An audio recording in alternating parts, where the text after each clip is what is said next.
they're watching very closely, and they're asking for a breakdown by age groups or categories. Next on the news at 5, why health experts are looking at the age of those with COVID-19 and what it could say about future trends. Day 2 of the confirmation hearings, lawmakers go head-to-head with the Indiana woman nominated to fill a vacant seat on the U.S. Supreme Court. Ahead, what Amy Coney Barrett said when asked about letting personal beliefs dictate laws. It's been a mainstay in a Northside community for more than 6 decades. Residents react to the surprising news about a popular grocery store. From the station working for you, this is WRTV News at 5, streaming now. And thanks for joining us at 5. I'm Amanda Starrentino. We continue to see a rise in COVID-19 cases here in Indiana, and local experts say looking at the ages of those infected can help predict where new hotspots might be. WRTV's Megan Sanctorum has more on this. As positive COVID cases across the state continue to climb, researchers and health leaders are taking a close look at the age of those testing positive. The CDC now reporting that a spike in cases among young people could be a good predictor that an area will become a hotspot. These spikes, there's nothing magical about this. I could predict this, in my sleep, if you will. Experts at IUPUI's Fairbanks School of Public Health have been working with the state to collect data and analyze the spread of COVID. One of the most interesting things we found from our own sample was that 40% of the people that were infected had no signs or symptoms whatsoever. And I think this is what CDC is also seeing now. It may be at even a higher number. Those asymptomatic, often young, and otherwise healthy. When we get people together, less than 6 feet apart, not wearing face masks, and spending prolonged periods of time together, we're going to see cases. This is still an active pandemic. So we asked young people here locally what they've been seeing. IUPUI campus, they really taking care of the students and regularly testing them every single week.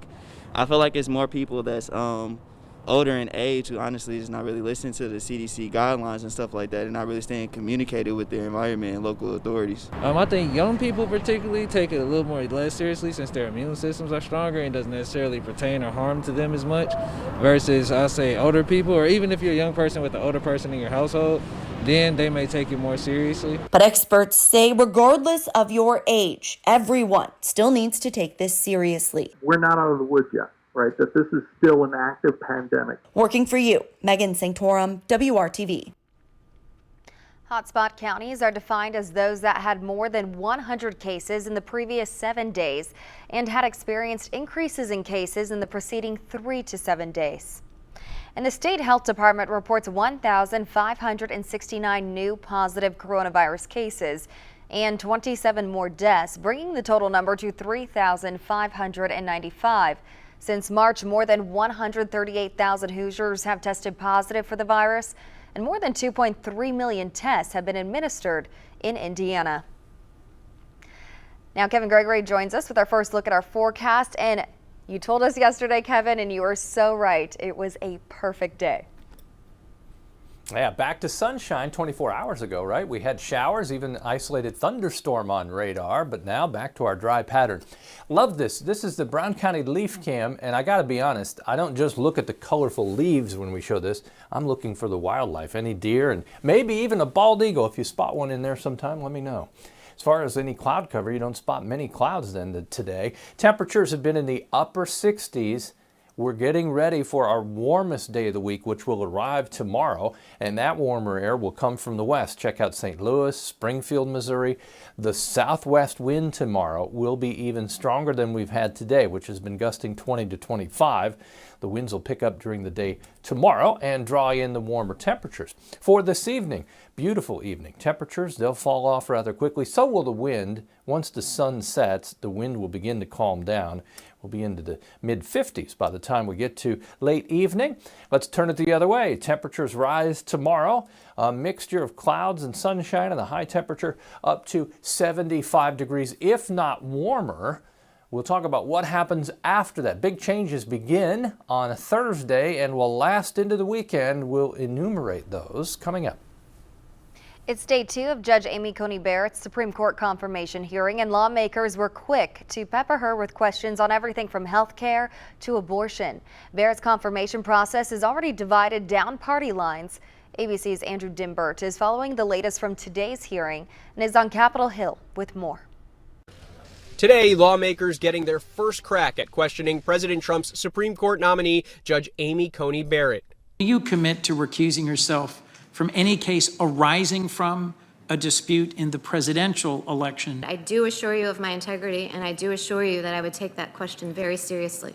Democratic senators arguing that Barrett serving on the nation's highest court will doom the fate of the Affordable Care Act and its protections for tens of millions of Americans with pre-existing conditions. But Barrett affirming her independence, telling senators she's not beholden to anyone. Have you committed to the president or anyone else that you will vote to repeal the Affordable Care Act if confirmed? Absolutely not. I was never asked, and if I had been, that would have been a short conversation. The lengthy Q&A expected to last some 11 hours, already with its fair share of fiery exchanges. But it was Rhode Island Democratic Senator Sheldon Whitehouse who, using multiple charts, detailed how dark money groups provided millions of dollars to promote the judges that President Trump had picked for the Supreme Court to carry out specific political agendas. Something is not right around the court, and dark money has a lot to do with it. With so many potential landmark decisions at stake, no topic was off limits for lawmakers who know, if confirmed, Barrett will serve on the court for life. Do you agree with Justice Scalia's view that Roe was wrongly decided? Senator, I completely understand why you are asking the question, but again, I can't pre-commit or say, yes, I'm going in with some agenda, because I'm not. And at several points, Barrett invoking her mentor, the late conservative Justice Antonin Scalia. I don't think that anybody should assume that just because Justice Scalia decided a decision a certain way, that I would too. And Judge Barrett does appear to have the narrow GOP majority in the Senate to be confirmed before Election Day. And then just 1 week after the election, the Supreme Court is already scheduled to hear another challenge to the Affordable Care Act. Andrew Dimbert, ABC News, Capitol Hill. Metro Police are searching for a man who has not been seen since Sunday afternoon. The search is especially urgent because 53-year-old Timmy Castile might need medical attention. Police say 3 days without his medications could be dangerous for Castile, and he may have had a seizure. If you have information on Timmy Castile, call the IMPD Missing Persons Unit. Just over 2 years ago, WRTV was there when a safe haven baby box was installed and dedicated at Fire Station 74 in Decatur Township. It was only the third baby box in the entire country at that time. And today we are learning more about how the life of a newborn was saved thanks to that baby box. The fire department says the infant was surrendered at the fire station last week. It happened while firefighters were actually out on another call, but 911 is automatically called whenever a safe haven baby box is used, and medics were on the scene to take care of the baby in less than 5 minutes. You will hear from the firefighters coming up on the news at 6. A staple in Broad Ripple community is closing after more than 60 years. The Kroger store just off the strip will cease operations sometime in the next month. Kroger says the decision was based on financial performance. We talked to customers, many of whom view the store as an essential part of their neighborhood. It's disappointing they're going to close the store. I mean, it's a nice neighborhood market for me. I can just walk and get my groceries and things like that. This Kroger's been here for a really long time, so it's sad to see it go. The Broad Ripple store originally opened 66 years ago in 1954. The store currently employs nearly 40 associates. The company says they will be offered the opportunity to transfer to other Indianapolis Kroger stores, including 2 nearby locations in Nora and Glendale. Still ahead on WRTV, new information about an alleged plot to kidnap 2 U.S. governors and the role coronavirus restrictions may have played in those plots. And a bit later, a very close encounter caught on camera what a hiker did when faced with an angry cougar out to protect her cubs. And I'm hiding something from you, but there's no way to just hide it, so there it is. Temperatures, they're headed into the frosty 30s. We'll talk about tumbling temperatures into the weekend coming up.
Now to the latest in that alleged plot to kidnap Michigan Governor Gretchen Whitmer.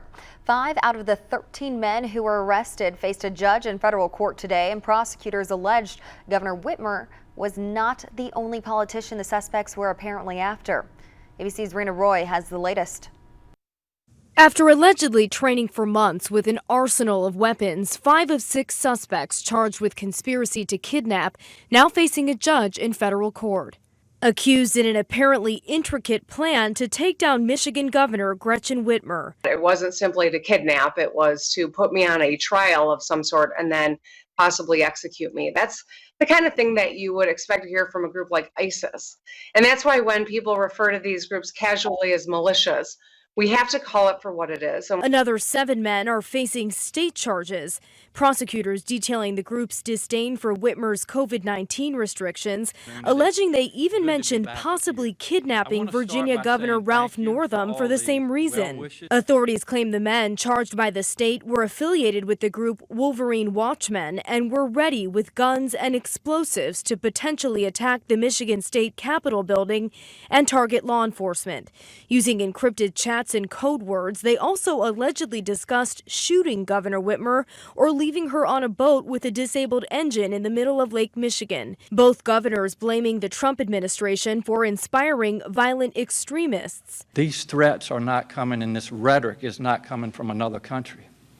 It's coming from Washington, and it needs to stop. Governor Whitmer defending her choice to shut down her state. Studies have shown that the actions we took saved thousands of Michigan lives. Back in April, President Trump tweeted, "Liberate Virginia and Michigan," and publicly criticized Governor Whitmer for her COVID-19 policies. Less than 2 weeks later, you see some of the suspects at an American Patriot rally inside the Michigan State Capitol, protesting those COVID-19 restrictions. ABC News has learned authorities have been going through documents, computers, and any smartphones they can get access to determine if there are other co-conspirators. Rena Roy, ABC News, New York. We are exactly 3 weeks out from Election Day, and both President Trump and Joe Biden are in the home stretch of campaigning. President Trump was welcomed back to the campaign trail by a mostly maskless crowd standing shoulder to shoulder in Florida Monday night. Just over a week since his COVID-19 diagnosis, the president threw out masks to his supporters. I feel so powerful. I'll walk into that audience. I'll walk in there. I'll kiss everyone in that audience. I'll kiss the guys and the beautiful women and everybody. I'll just give you a big fat kiss. As he left the White House and boarded Air Force One, the president was not wearing a mask. Meanwhile, Joe Biden campaigned in the battleground state of Ohio. His supporters were socially distant in their cars, honking their horns instead of applauding. Voting is already underway in 45 states. People in Atlanta waited more than 5 hours before they could cast their ballots Monday. In Columbus, Georgia, the line started before sunrise. Some people say they don't trust voting by mail. Democracy 2020, the presidential debate set for Thursday, is off, but the Supreme Court nomination is remaining on track. WRTV's Rafael Sanchez checked in with our political insiders who had plenty to say. It is time for our political insiders. The issue on the table right now, Supreme Court nominee Amy Coney Barrett in hearings. It seems to be like a done deal. Why bother with all of these hearings? This time people are already voting and they're giving this woman a hearing. It's outrageous. There certainly should be hearings, whether it's a done deal or not. And frankly, I think the American people are going to make their voice heard on this one. She's a brilliant jurist, a brilliant legal mind. She's well qualified. She deserves the hearing. She deserves to be on the court. It's reminding us all of why we all hate Washington and why Americans hate Washington. I don't think it really brings out the best in our government and in our elected officials. No second debate between Mr. Trump and Mr. Biden. Does it matter, and who does it benefit? I think there may not be a lot of appetite for the type of debate that Donald Trump wants. And so by picking up his toys and going home, I think it makes him look really petty and very small. He's losing this election. And so you don't give up 90 minutes of free airtime on every major network when you're down in the polls. This is inures to the benefit of Joe Biden. He's got a lead. Donald Trump can't break through unless he figures out a way to break through. And this is his chance in a debate. But the fact that we can't have leaders that can have a discussion without the use of a mute button, like it's a Real Housewives show, is clearly a loss for us. Our political insiders, our Democracy 2020 coverage continues right now on WRTV. Raphael's full exchange with the insiders, which also includes a discussion on violence and the mask mandate, is posted right now on WRTV.com. Kevin. Well, Amanda, let's take a treetop view of the colors down in Brown County. Our drone, Storm Team drone, you can see all of the colors that in many spots are peaking. I know it is obviously location, but I'm sure you've seen some vibrant colors and as many leaves in your yard and on the ground now, so enjoy what we've got. From fall colors to the sky color, there's color everywhere. Blue is the color of the sky all day long today. Yesterday, of course, 24 hours ago, we had the showers and even some thunderstorms around, the most rain we've seen in quite a while, but still did not break our string of what is now 56 days without a tenth of an inch of rain or more on any single day. Where's the closest rain? Up in Michigan, and it's not moving towards central Indiana. Our next opportunity, that will arrive as we get to Thursday, and that's a big day. It's a transition day. More on that in a second. 74 in Sullivan, 75 in Terre Haute. Well, it's in the 60s in the eastern portion of the state and northern Indiana. The warmer air will overtake all of central Indiana tomorrow. Tonight, the wind calms down. The wind's been strong again today. It will be stronger tomorrow, pulling warmer air into the state. We've got some frosty mornings ahead. Temperatures way up there tomorrow, well above the average high in the 60s as we'll jump into the mid to possibly upper 70s. Then it drops sharply. During the day Thursday, we'll be lucky to see temperatures change a whole lot. They'll pretty much be stuck in the upper 50s. Cool on Friday. As we go to the weekend, we moderate somewhat, but still on the cool side, especially in the morning hours.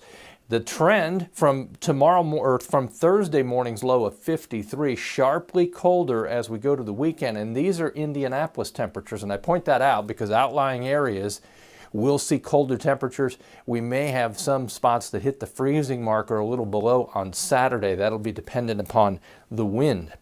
The wind during the day tomorrow, no doubt about it, strong, 30+ mile per hour gusts through the afternoon. That will bring in the warmer temperatures. The big surge is out ahead of a strong cold front that will come in from the northwest, and that cold front will send temperatures the other way. Not tomorrow, though. It's all about warmth and climbing the ladder quickly. By the time we get to noon, temperatures pushing 60 degrees will be in the mid-70s, if not a little bit warmer after that. As you see, temperatures tomorrow well into the 70s. That comes with lots of sunshine, and it comes with a strong wind as well. Let's call it Transition Thursday. We'll transition to cooler temperatures. Showers possible. Don't look for a lot of rain. I think we'll be disappointed once again. Temperatures will be stuck, as you can see. Those will be in the 50s. There's your rain probability or rain potential as far as amounts. Generally, a tenth of an inch probably or less in most spots. 7-day forecast. Temperatures, once they're cool, they'll stay cool through the rest of the 7-day forecast. Temperature Saturday morning, perhaps coldest at 35 degrees. Outlying areas will be colder than that. Temperatures early next week in the upper 50s on Monday with a chance for showers. That is your fall-like forecast. This is what it should be. Amanda? It looks nice. Thanks, Kev. Talk about a dangerous dilemma, man versus beast on an isolated trail. Up next, a hiker tells what led this frightening encounter with a very protective mama cougar.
Go away!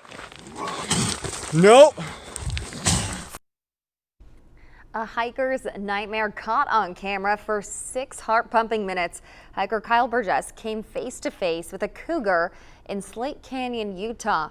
He pulled out his phone and recorded as the cougar got uncomfortably close. He says he had gone out for an early evening jog on a trail he has visited often. He pulled out his phone to take a video when he came across what he thought were wild kittens. That's when he noticed the cougar lurking behind and he started backing away. I came up on the cubs, and that's when I obviously pulled out my phone to take pictures of the wildlife. Once I realized it was a mountain lion and she started chasing after me. After several tense minutes, he threw a rock at the cougar, who dodged it and finally ran away. Experts say if you encounter a wild animal, make a lot of noise to scare off the animal. Try to make yourself look bigger. And the #1 tip, don't turn away. Instead, walk backwards slowly. And if you have any pets, listen up. A recent dog food recall has expanded to include more products. Sunshine Mills has added several more brands of dog food to its voluntary recall. Some of the brands are Champ, Field Trail, and Good Dog, but there are many others. The affected products were produced between April 3rd and April 5th of this year. They contain corn with elevated levels of a naturally occurring mold byproduct called aflatoxin. There are no reports of pets getting sick, but this can be harmful to animals if consumed in large amounts. If you have some at your house, check the product's lot code at fda.gov to see if yours is included in this recall. You should be able to return the unused portion for a full refund.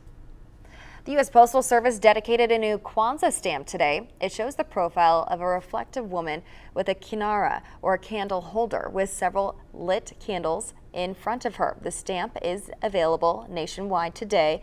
KWANZAA draws on a variety of African traditions. It takes place over 7 days annually from December 26th to January 1st.